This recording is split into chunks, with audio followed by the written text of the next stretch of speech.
जय हिंद दोस्तों। पिछले क्लास में हम लोग एक चैप्टर शुरू किए थे इकोनॉमिक्स का, जिसका नाम था अर्थशास्त्र और अर्थव्यवस्था। हम लोग क्लियर भी किए थे कि अर्थशास्त्र का जो जनक है वो एडम स्मिथ है, लेकिन जो एडम स्मिथ है वो विश्व के अर्थशास्त्र के जनक थे। और उसमें हम लोग विश्वेश्वरैया के बारे में बात किए थे, तो वह भारत के अर्थशास्त्र के जनक हैं। उसके बाद हम लोग एक अर्थशास्त्र बुक है भारत में जो चाणक्य लिखे हैं, जो फुल पॉलिटी और कूटनीति का है, तो उसका चाणक्य रचयिता है। उसके बाद हम लोग अर्थव्यवस्था के बारे में पढ़ते कि सीमित संसाधनों में अधिकतम संसाधन का उत्पादन करना अर्थव्यवस्था कहलाता है। उसके बाद हम लोग अर्थव्यवस्था को 3 भाग में बांटे थे, स्वामित्व के आधार पे, उसके बाद आर्थिक क्षेत्र के आधार पे, उसके बाद कार्य के आधार पे। हम लोग आर्थिक क्षेत्र के आधार पे अर्थव्यवस्था को 3 सेक्टर में बांटे थे, प्राथमिक, द्वितीयक और तृतीयक। और कार्य के आधार पे संगठित, असंगठित। और स्वामित्व के आधार पे हम लोग 4 भाग में बांटे थे, निजी, संयुक्त, सहकारी, और उसके बाद निजी, संयुक्त, सार्वजनिक और सहकारी। तो ये सब हम लोग पढ़ लिए थे। आज हम लोग पढ़ेंगे कि उत्पादन के कितने साधन हैं। उसके बाद हम लोग सरकार के भूमिका के आधार पर अर्थव्यवस्था को कितने भाग में बांटा गया है, ये हर चीज़ को हम लोग इस क्लास में जानकारी लेंगे। हाँ, तो आज हम लोग क्या पढ़ेंगे, उत्पादन के कितने कारक हैं। क्या है, उत्पादन के कितने कारक हैं। हाँ, तो उत्पादन के 4 कारक हैं। कितने कारक हैं? 4 कारक हैं। उत्पादन के 4 कारक हैं। पहले का क्या है, भूमि, दूसरा का पूंजी, तीसरा क्या है, श्रमिक, चौथा क्या है, उद्यमी। क्या है, उद्यमी है। अगर कोई चीज़ का उत्पादन करना है तो हम लोग को 4 चीज़ की ज़रूरी है। एक भूमि का ज़रूरत है, एक पूंजी का ज़रूरत है, और एक श्रमिक का ज़रूरत है, और उद्यमी का। हाँ, हम लोग क्या पढ़े थे कि उत्पादन के कितने कारक हैं? 4 कारक हैं। एक भूमि, पूंजी, श्रमिक और उद्यमी। अगर हम लोग कोई चीज़ का उत्पादन करना है तो सबसे पहले हम लोग को क्या चाहिए, भूमि। उसके बाद क्या चाहिए, पूंजी चाहिए। उसके बाद श्रमिक और उद्यमी चाहिए। अब यहाँ बोल रहा है कि जिस स्थान पर उत्पादन किया जाता है उसे क्या बोलते हैं, भूमि। हम लोग कोई चीज़ को जिस स्थान पे प्रोडक्शन करते हैं उसको क्या बोलते हैं, भूमि। तो भूमि हमको भाड़ा पे भी मिल सकता है। क्या चीज़ पे मिल सकता है, भाड़ा पे भी। उसके बाद बोल रहा है कि उत्पादन में लगाया गया धन क्या कहलाता है, पूंजी। कोई चीज़ उत्पादन करने के लिए हम लोग क्या लगाते हैं, हाँ, उत्पादन में लगाया गया धन क्या कहलाता है, पूंजी। तो ये ऋण के रूप में भी हो सकता है। आगे बोल रहा है कि श्रमिक, बोल रहा है कि उत्पादन, वस्तु के उत्पादन के लिए काम कर रहे मजदूरों को क्या बोलते हैं, श्रमिक। उसके बाद है कि कंपनी जिस व्यक्ति की होती है, यानी कि कंपनी जिस व्यक्ति के द्वारा हैंडल किया जाता है उसको क्या बोलते हैं, उद्यमी बोलते हैं, जिसको एंटरप्रेन्योर भी बोला जाता है। क्या बोला जाता है, एंटरप्रेन्योर बोला जाता है। हाँ, अब हम लोग क्या पढ़ेंगे कि सरकार के भूमिका के आधार पे अर्थव्यवस्था को कितने भाग में बांटा गया है। तो सरकार के भूमिका के आधार पे अर्थव्यवस्था को 4 भाग में बांटा गया है। एक पूंजीवादी अर्थव्यवस्था। कौन सा अर्थव्यवस्था, पूंजीवादी अर्थव्यवस्था। उसके बाद दूसरा क्या है, समाजवादी अर्थव्यवस्था।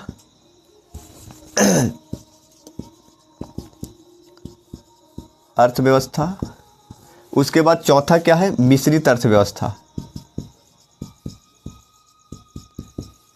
अब हम लोग एक एक करके क्लियर करेंगे। जैसे अगर कोई पूछे कि पूंजीवादी अर्थव्यवस्था किसको बोलते हैं, तो उत्पादन के सभी 4 कारकों पे किसका अधिकार हो, निजी व्यक्ति का। उत्पादन के सभी 4 कारकों पे किसका अधिकार हो, निजी व्यक्ति का। तो उसे हम पूंजीवादी अर्थव्यवस्था कहते हैं। जैसे अभी हम लोग पढ़ रहे थे कि उत्पादन के कितने कारक हैं, 4 कारक। एक क्या है, पूंजी। उसके बाद दूसरा क्या है, भूमि। उसके बाद तीसरा श्रमिक। तीसरा क्या है, श्रमिक। और चौथा क्या है, उद्यमी।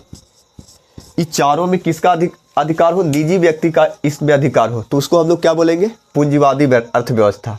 ये जो व्यवस्था है वो अमेरिका में लागू किया गया है। कहाँ लागू किया गया है, पूंजीवादी अर्थव्यवस्था, अमेरिका में।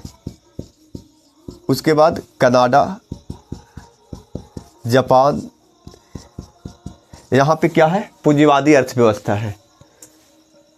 हाँ, तो उत्पादन के सभी 4 कारकों पे किसका अधिकार होता है, निजी व्यक्ति का, तो उसको हम लोग क्या बोलते हैं, पूंजीवादी अर्थव्यवस्था बोलते हैं। इसमें केवल लाभ कमाना उद्देश्य होता है। क्या होता है, लाभ कमाना उद्देश्य होता है। इसमें गरीब को ध्यान में नहीं रखा जाता है, लेकिन जो बाजार का कंपटीशन होता है वो बहुत ज़्यादा होता है। तो यहाँ पे इस तरह के हैं। उसके बाद यहाँ पे समाजवादी अर्थव्यवस्था है। समाजवादी अर्थव्यवस्था किसको बोलेंगे, उत्पादन के सभी 4 कारकों पे सार्वजनिक यानी सरकार का अधिकार हो, उसको हम लोग क्या बोलते हैं, समाजवादी। एकरा में सभी 4 कारकों पे उत्पादन के सभी 4 कारकों पे किसका अधिकार होता है, सभी 4 कारकों पर किसका अधिकार होता है, सरकार का अधिकार होता है। सरकार का अधिकार होता है। उसे हम लोग क्या बोलते हैं, समाजवादी अर्थव्यवस्था। इसको सार्वजनिक अर्थव्यवस्था भी बोलते हैं। ये जो व्यवस्था है ये रूस में लागू किया गया है। कहाँ लागू किया गया है, रूस में। और ये जो व्यवस्था लागू किया गया है वो कार्ल मार्क्स के द्वारा लागू किया गया है। किसके द्वारा, कार्ल मार्क्स। लेकिन जो पूंजीवादी अर्थव्यवस्था है इसको एडम स्मिथ ने लागू किया है। कौन किया है, एडम स्मिथ। हाँ, तो ये व्यवस्था कहाँ लागू किया गया है, सबसे पहले रूस में लागू किया गया।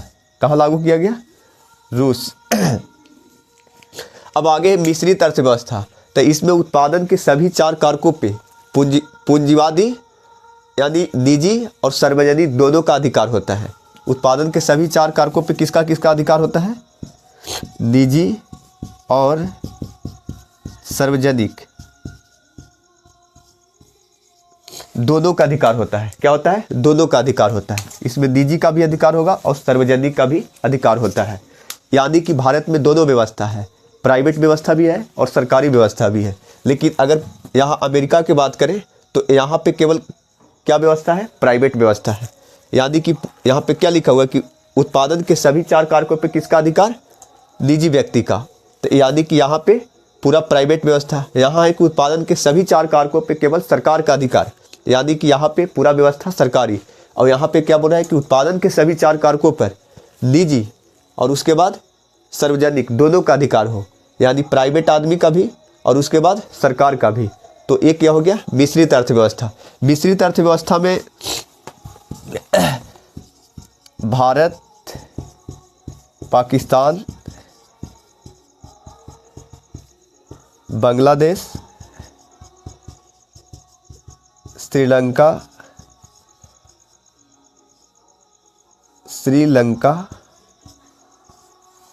ETC। हाँ, मिश्रित अर्थव्यवस्था कहाँ कहाँ लागू है, भारत में, पाकिस्तान, बांग्लादेश और श्रीलंका में। हाँ, और समाजवादी अर्थव्यवस्था कहाँ कहाँ लागू है, तो ये हो गया, रूस हो गया, वियतनाम, क्यूबा और उत्तरी कोरिया।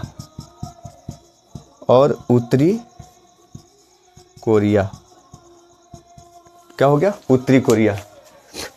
हाँ, तो हम लोग के एग्जाम में क्वेश्चन इस तरह से करता है कि अमेरिका में किस तरह की अर्थव्यवस्था है। आपको 3 ठो ऑप्शन देता है बिहार बोर्ड के एग्जाम में, आपको उसमें से मारना है। क्या पूछेगा हम लोग के कि पूंजीवादी अर्थव्यवस्था कहाँ पे है, उसमें दे देगा ऑप्शन में भारत, अमेरिका, रूस, वियतनाम। तो हम लोग को क्या मारना पड़ेगा, अमेरिका। उसके बाद बोलेगा कि निम्नलिखित में कौन सा देश में मिश्रित अर्थव्यवस्था है, उसमें दे देगा ऑप्शन में रूस, यहाँ पे क्यूबा, उसके बाद दे देगा जापान, भारत और उसके बाद वियतनाम। तो हम लोग को क्या मारना है, भारत। कहा है कि मिश्रित अर्थव्यवस्था कहाँ है, भारत में। उसके बाद हम लोग को क्वेश्चन एक देता है 4 या 5 नंबर में क्वेश्चन देगा कि पूंजीवादी, समाजवादी और मिश्रित अर्थव्यवस्था में अंतर स्पष्ट करें। तो एक हम लोग का सब्जेक्टिव देगा, फिर उसके बाद 2 नंबर का हम लोग का अति लघु में देता है। तो हम लोग को एक टॉपिक क्लियर कर लेना है। ऑब्जेक्टिव में किस तरह से देगा, दे देगा कि अमेरिका में निम्नलिखित में कौन सा अर्थव्यवस्था है, पूंजीवादी, समाजवादी, मिश्रित, इनमें से कोई, तब पूंजीवादी मारना पड़ेगा। चाहे फिर इस तरह से देगा कि हाँ, जैसे अभी बोल रहे थे कि पूंजीवादी निम्नलिखित में से किस देश में अर्थव्यवस्था है, दे देगा जापान, क्यूबा, पाकिस्तान, बांग्लादेश। तो उस समय हम लोग को क्या मारना पड़ेगा, जापान मारना पड़ेगा। अब हम लोग पूंजीवादी, समाजवादी और मिश्रित अर्थव्यवस्था का क्या पढ़ेंगे, विशेषता पढ़ेंगे। यहाँ पे क्या लिखा हुआ है कि पूंजीवादी अर्थव्यवस्था का विशेषता क्या है, प्रतिस्पर्धा। पूंजीवादी अर्थव्यवस्था में एक सबसे बढ़िया चीज़ है कि उसमें कंपटीशन रहता है। कंपटीशन इस चलते रहता है कि वहाँ पे पूंजीवादी है, जो भी उत्पादन के सभी 4 कारकों पे क्या होता है, निजी व्यक्ति का अधिकार होता है। तो वहाँ पे होड़ लगा होता है कि हम उससे बेहतर सामान बना के और अधिक से अधिक बेच दें। उसके बाद बोल रहे हैं कि इसका उद्देश्य क्या है, अधिकतम लाभ कमाना। पूंजीवादी अर्थव्यवस्था में अधिक से अधिक केवल लाभ कमाना उद्देश्य है। उसके बाद आर्थिक स्वतंत्रता, आप कोई वस्तु को कितना में भी बेचिए, सरकार आपको कोई रोक टोक नहीं करेगी। उसके बाद उपभोक्ता के पास विकल्प है, क्या है, विकल्प है। उसके बाद आर्थिक समानता है, क्या है, आर्थिक क्या है, समानता, यानी कि गवर्नमेंट के हिसाब से सबको एक समान देखा जाएगा। किस चीज़ में, आर्थिक में, यानी पैसा कौड़ी में। आगे बोल रहा है समाजवादी अर्थव्यवस्था, तो इसका क्या विशेषता है, इसका उद्देश्य है कि जन कल्याण, लोगों को कल्याण करना। उसके बाद बाजार प्रतिस्पर्धा का इसमें अभाव है, कमी है, यानी कि बाजार में कोई कंपटीशन नहीं होता है। इसका कारण भी है क्योंकि वहाँ पे पूरा सार्वजनिक व्यवस्था है, आप कितना भी काम करें पैसा उतना ही मिलेगा। जैसे भारत में जितना भी गवर्नमेंट स्कूल होता है अधिकतर स्टेट में, वो बढ़िया से काम वहाँ के टीचर नहीं करते हैं या मैनेजमेंट बढ़िया से नहीं होता है। तो वही यहाँ पे भी है कि समाजवादी अर्थव्यवस्था है तो वहाँ बाजार प्रतिस्पर्धा का क्या होता है, अभाव होता है। सामान बिकेगा तभी ठीक, नहीं बिकेगा तभी ठीक, क्योंकि उसको उतना ही पैसा मिलेगा गवर्नमेंट की तरफ से। उसके बाद केंद्रीय आर्थिक नियोजन है, बाजार कीमत के स्थान पर प्रशासकीय कीमत है। बाजार कीमत के स्थान पर कौन सा कीमत है, प्रशासकीय, यानी जो सरकार के द्वारा, प्रशासन के द्वारा लगाया गया है तो वो कीमत है। उसके बाद आर्थिक समानता यहाँ पे भी है, पूंजीवादी अर्थव्यवस्था में भी आर्थिक समानता था गवर्नमेंट की तरफ से और यहाँ पर भी है। उसके बाद जो मिश्रित अर्थव्यवस्था है जो अपना भारत देश में लागू है, इसका भी विशेषता क्या है, जन कल्याण, लोगों को क्या करना, जन कल्याण करना। उसके बाद कल्याणकारी राज बनाना और उसके बाद आर्थिक नियोजन और सामाजिक न्याय। ये किस चीज़ के है, मिश्रित अर्थव्यवस्था का क्या है, विशेषता है। तो हम लोग को ये जो चैप्टर है और जो टॉपिक है, इससे एग्जाम में हम लोग को बहुत ज़्यादा क्वेश्चन पूछता है, तो इस टॉपिक को ध्यान देने की ज़रूरत है। और आगे हम लोग अगला टॉपिक अगले क्लास में पढ़ेंगे। धन्यवाद।